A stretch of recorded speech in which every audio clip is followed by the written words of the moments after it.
Hello, I'm Dustin Wunderlich, Communications Director for the University of Washington College of Education. Joining me from the UW's Center for Educational Leadership are Max Silverman, Executive Director, and Joanna Michelson, Director for Teacher Leadership and Learning. Since 2001, the Center for Educational Leadership has partnered with leaders in classrooms, schools, and the systems that support them to eliminate educational inequities by creating cultures of rigorous teaching, learning, and leading. In the latest edition of the college's Research That Matters magazine, one of our stories explored a multi-year partnership between the Center for Education Leadership and Blaine School District here in Washington.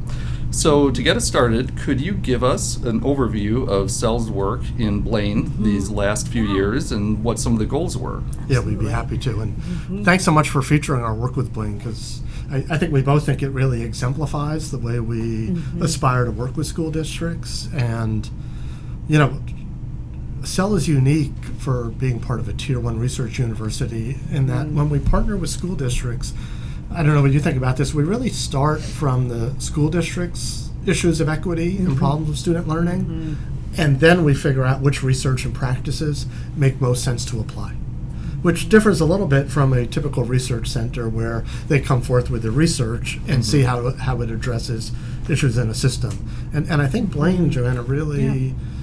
The way we want to work with folks is we try to do deep, long-term, multi-year partnerships that are really contextualizing the work they're trying to do.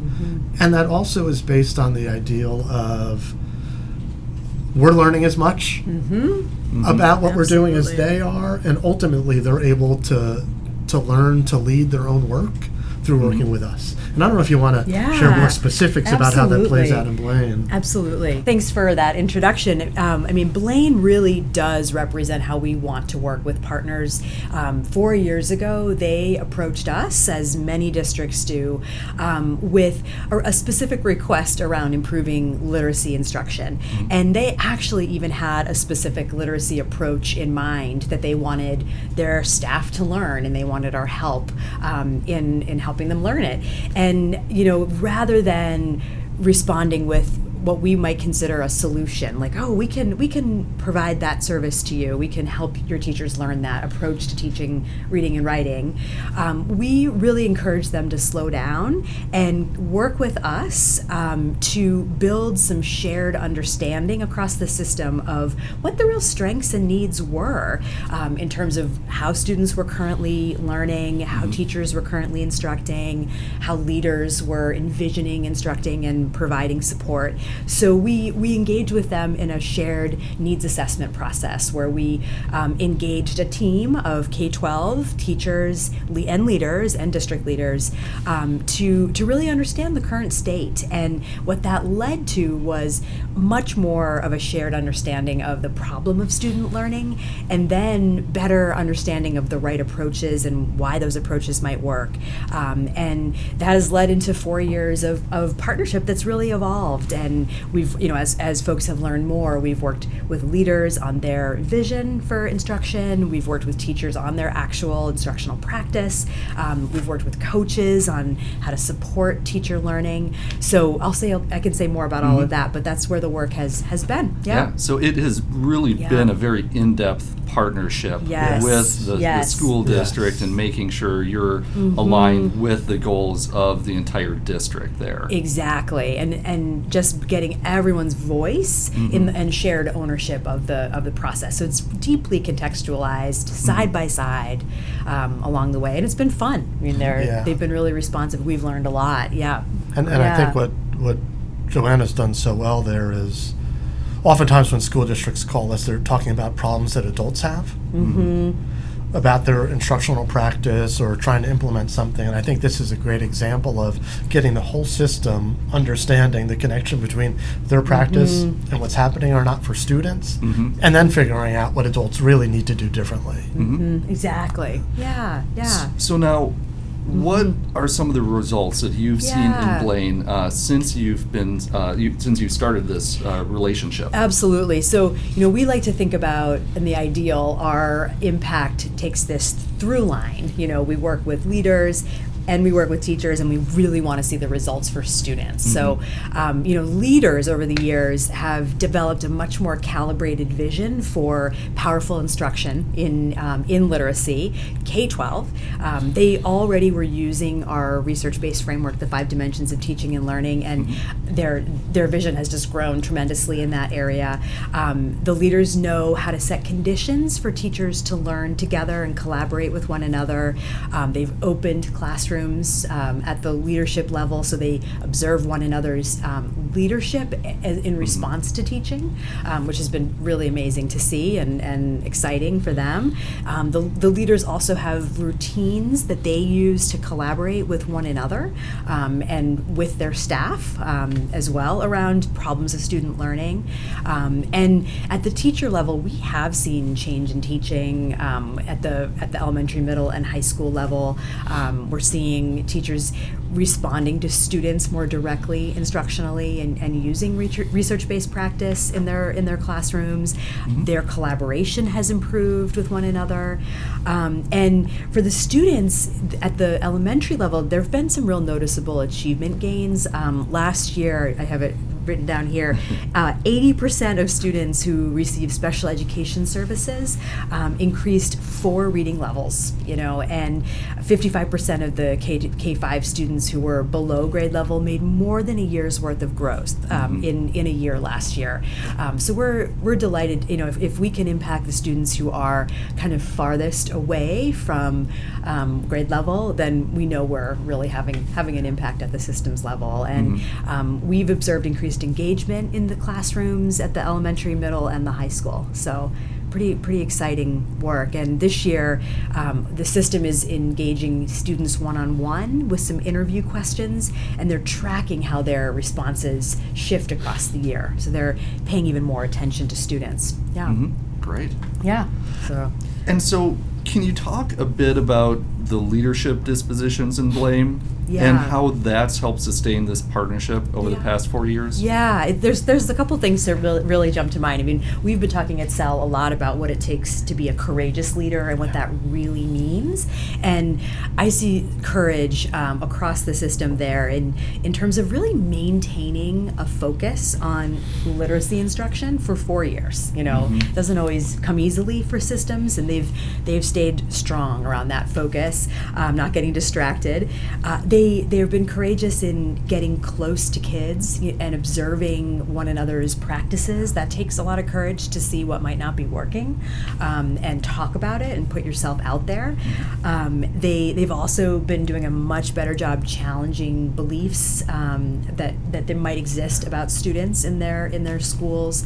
And they also are investing deeply in the capacity for in teachers, which takes a level of patience, I would say, and a longer view, and they also, they give themselves a lot of grace as a leadership team, and they find the humor in the work as well, which I think is a critical piece for them. And I've noticed that leadership team of principals is becoming increasingly willing to be vulnerable with one another and address hard questions about what's happening in their schools. So, that's what stands out in my mind. Yeah. Would you say it's also courageous in this day and age to actually have a vision? Yes. For what student learning looks Absolutely. like? It's so easy to just think about the Common Core standards. It's so easy to think about the teacher evaluation rubric and let that drive the experience for students. But they've actually, through our work, I believe, adopted on their own, here's what student learning looks like, and here's what it looks like when students furthest away from success are learning. And that does take courage, because it's really easy to just stick with policy and general national trends and still see your students not be successful. Absolutely, yeah. And it seems like, you're talking about having that long-term commitment, that it can be tough, it seems, to do that over a few-year time frame when a lot of people are expecting results overnight. Absolutely. And they want to see Absolutely. test scores increase the next school year and everything. So how do you work on something that takes a lot of time, and you're not necessarily going to see those results overnight? Absolutely. Yeah. So Blaine is just one of the many partnerships that you have around the country. Yeah. Could you tell us a little bit about some of the other ways that SEL is partnering with schools and districts here in Washington State and even beyond our state? Absolutely. Great. Yeah. I mean, it's kind of fun. We've been around for 17 plus years, and we've really developed a lot of our own expertise and capacity, and I say that pretty humbly. But I think when SEL started, the focus has always been on developing leadership capacity.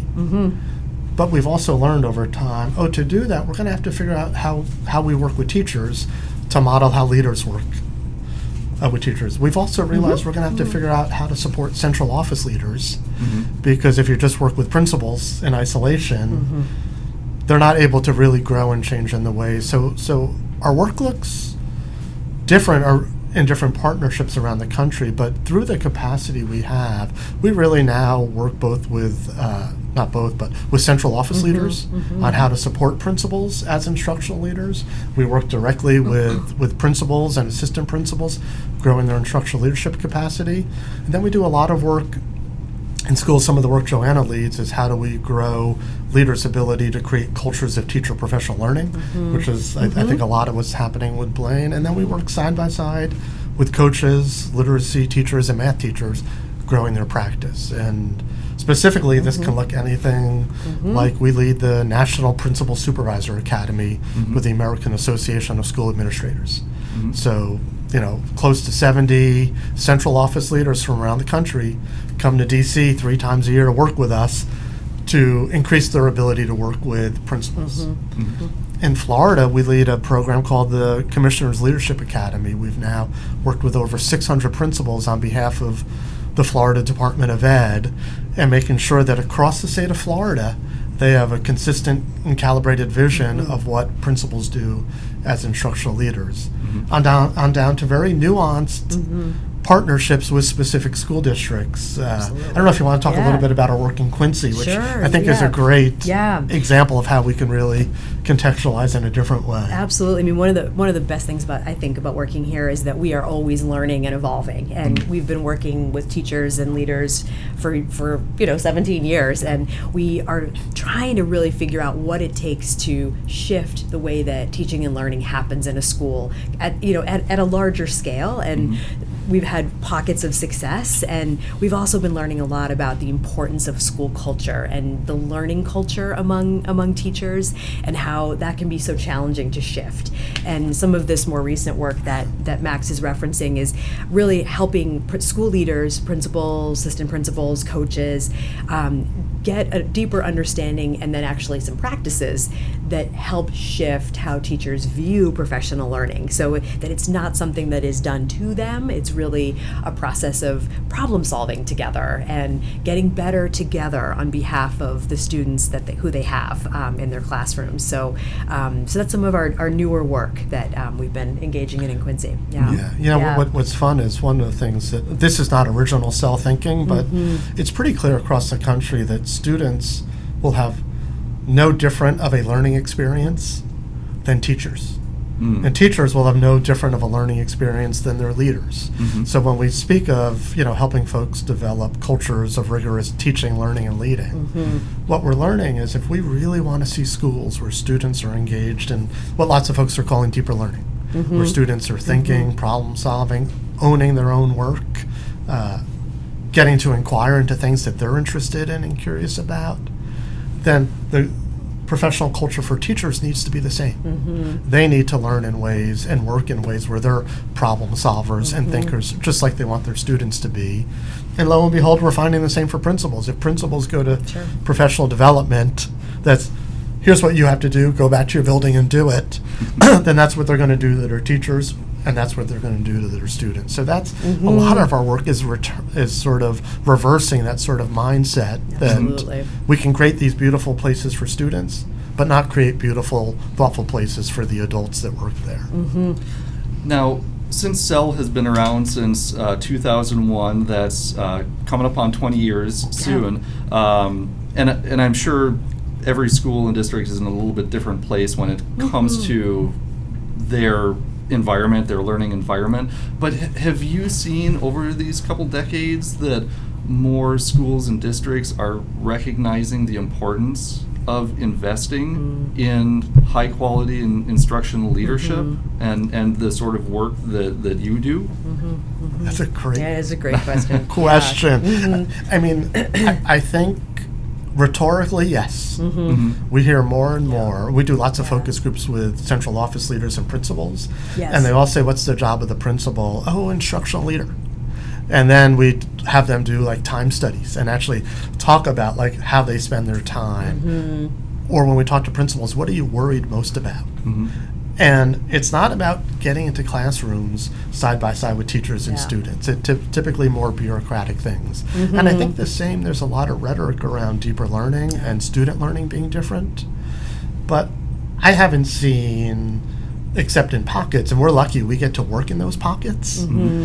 But there still feels like it's teacher learning is more about implementing things. We just adopted a curriculum, implement that. A new set of standards, implement that.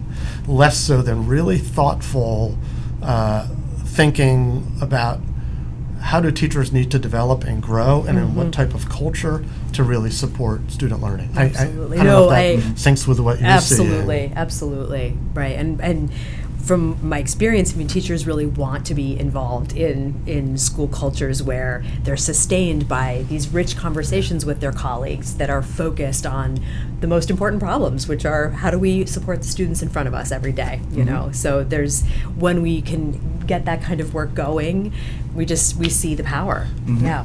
And with Blaine, was there something, or were there a couple factors that you think put them at a place where they were ready to embrace this sort of work at a deep level and invest in it? They had a UW College of Ed trained leader. There we go. At the district level, exactly.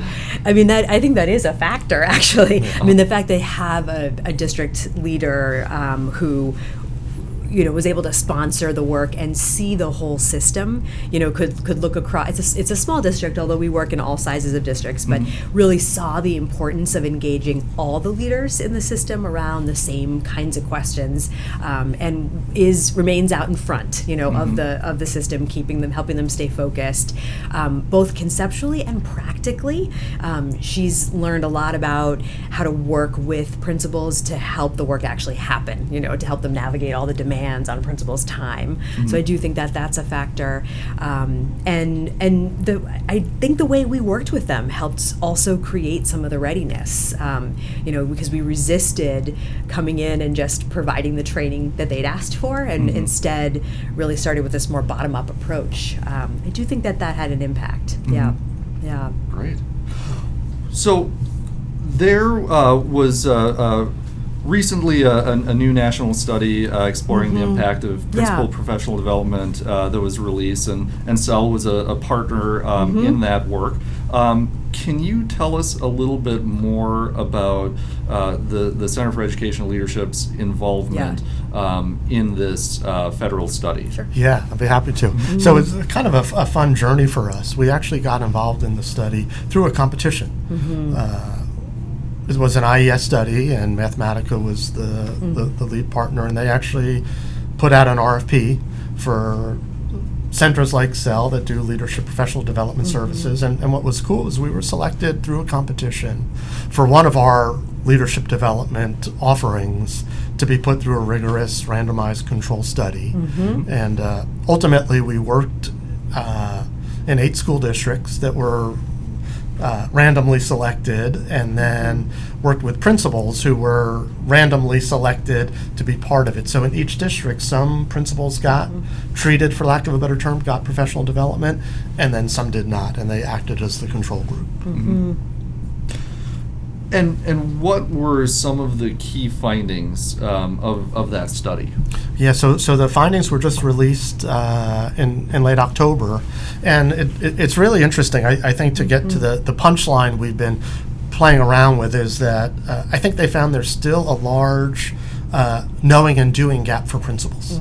So one of the things that they found was that overwhelmingly the principals felt like they learned important skills skill set research says that when leaders have those skills, it should lead to better schools.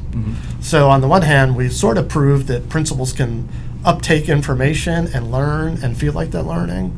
The other side of the punchline is the doing is the researchers did find that principals' practice in the participant group was no different than in the control group. So ultimately, they weren't spending more time in classrooms.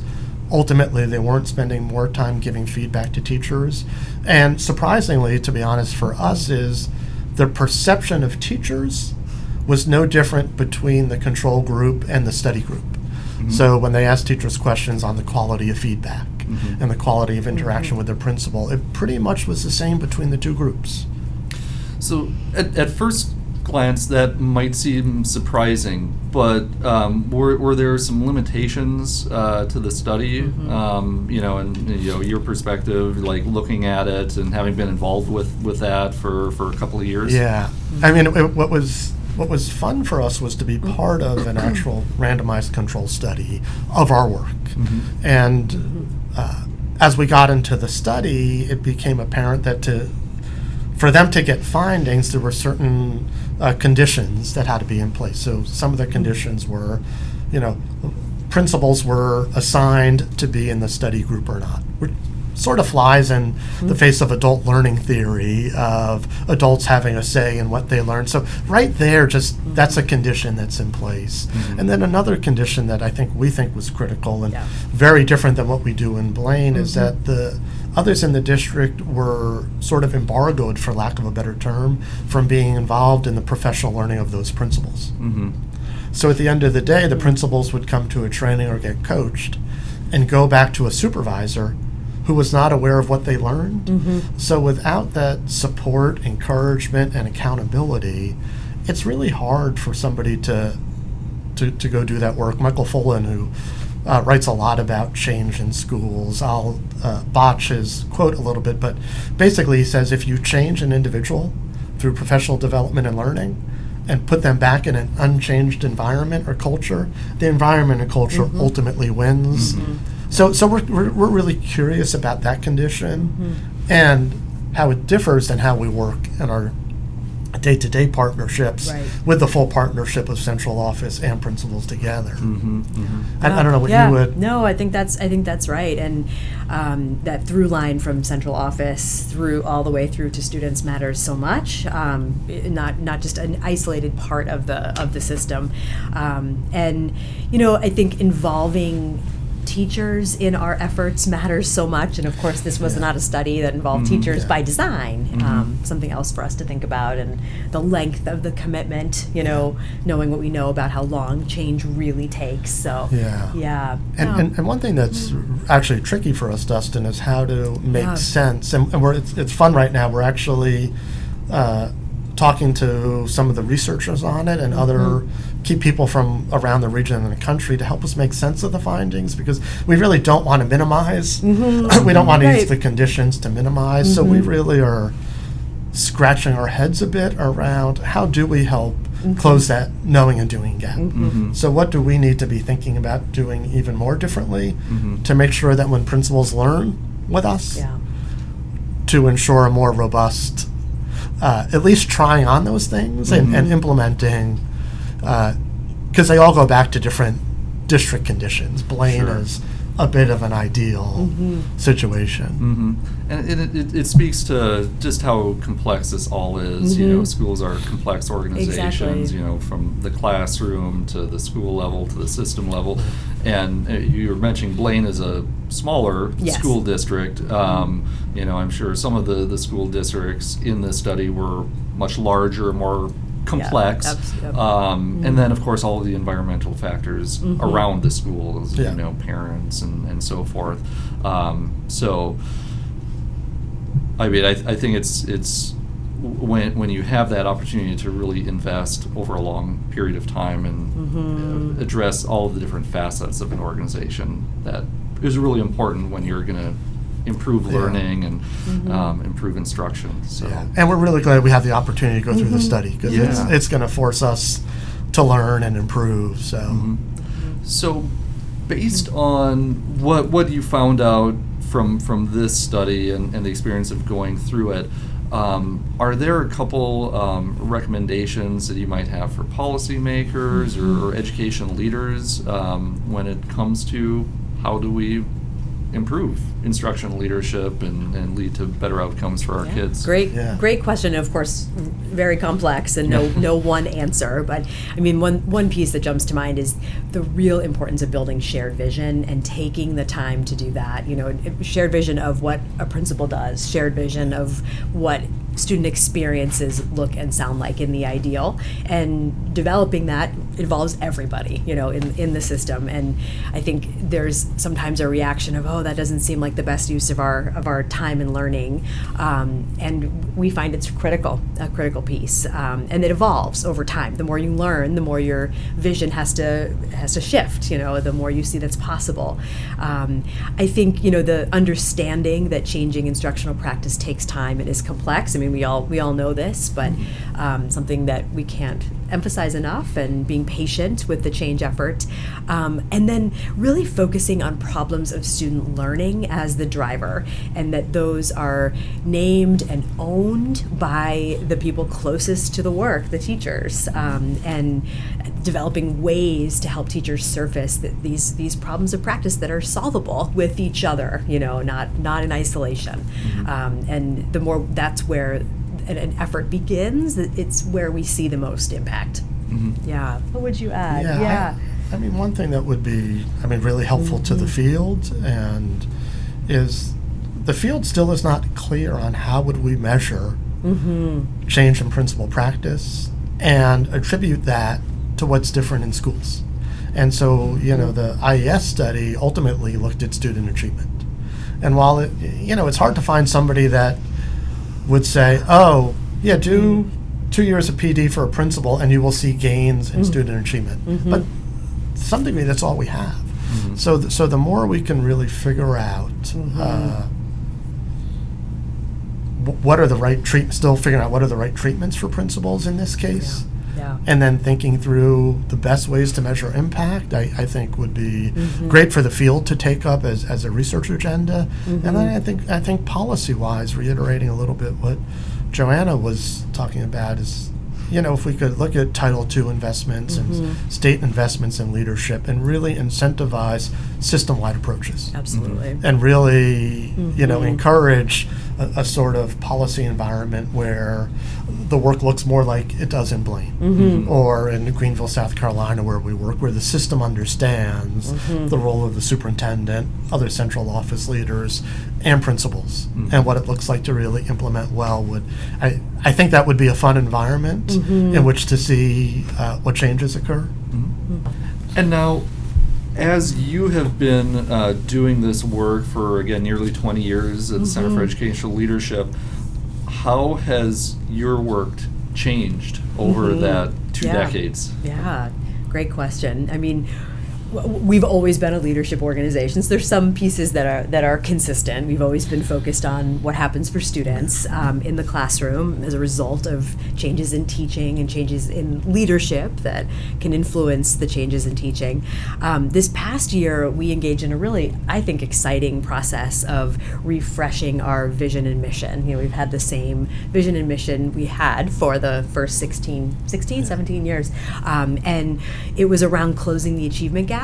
And we, through experiences in the field and being much more in tune more recently with research and with other conversations in education, really started to look at that critically. What we were communicating by putting forward achievement gap as our focus, what that meant with an equity lens, and we started having some critical conversations about what is it that we are trying to do and what is the work that's the most empowering and exciting to us. And our new vision and mission, I think you referenced at the beginning. I mean, we're talking more now about about what is a transformed school, where students are empowered regardless of their background to create limitless futures for themselves, their families, and their communities in the world. And that is requiring us to think and work in some really different ways.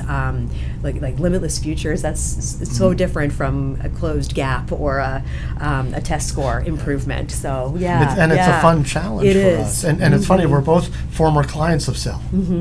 So when That's we true. both worked on the Highline School. So, what's funny, what stayed the same, I think, with Cell is since I was a high school principal and a client of Cell has always created actually really rigorous learning for leaders and teachers. So when you work with Cell, your brain's going to be working.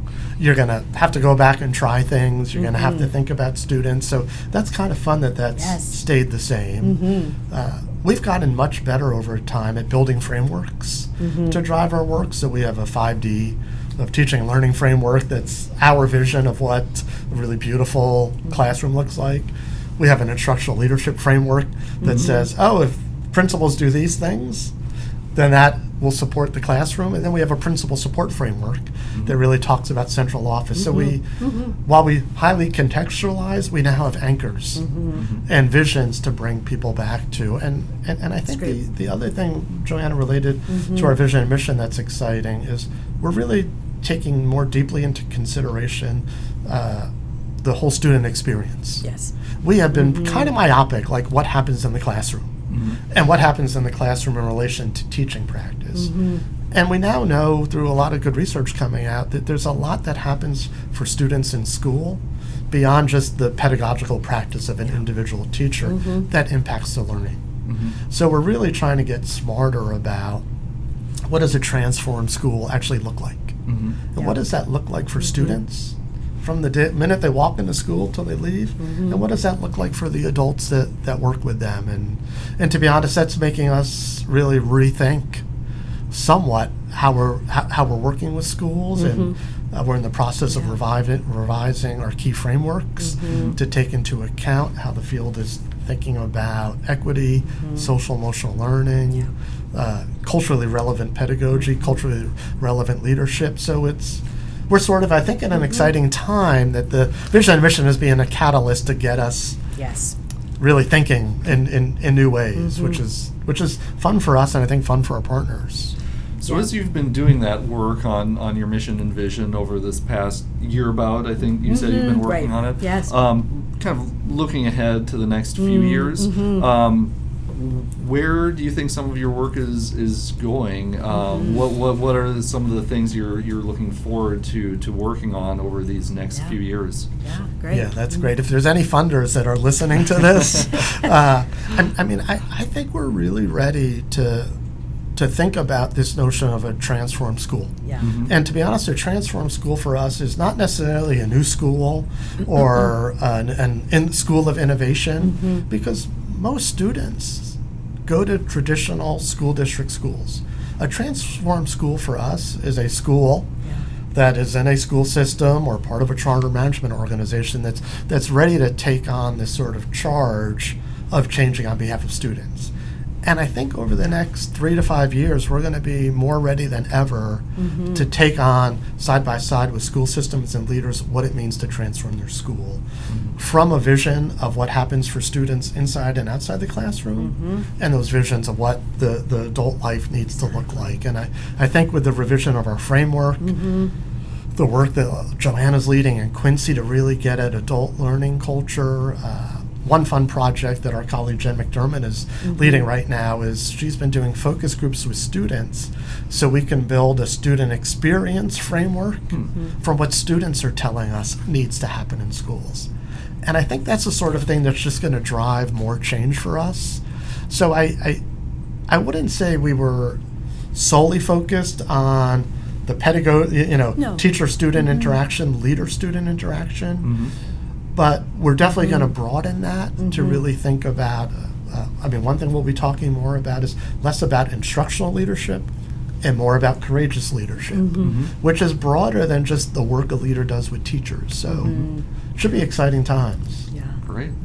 Well, before we wrap up here, if there are folks out there who are interested in learning more about instructional leadership and the work of the Center for Educational Leadership, where can they learn more about the work that you're doing?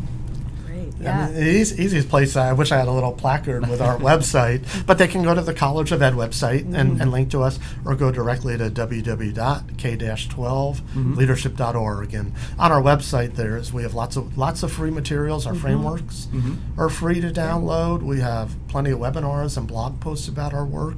So lots of folks engage with us just by downloading our tools and looking at our webinars. And then they're welcome to go to the website and give us a call, and we'd be happy to talk to them. Yeah, people can email us individually as well and read about our profiles. Yeah. Great. And are you on Twitter as well? Yes, at Max Silverman. Yeah, at Joanna Michelson. Fantastic. Yes. Great. Well, thank you, Joanna and Max, for spending some time with us today, and thank you to all of our listeners here today. Awesome. Thanks Thank for you. having us. Thank you very Good much. to talk to you. Much. Yes.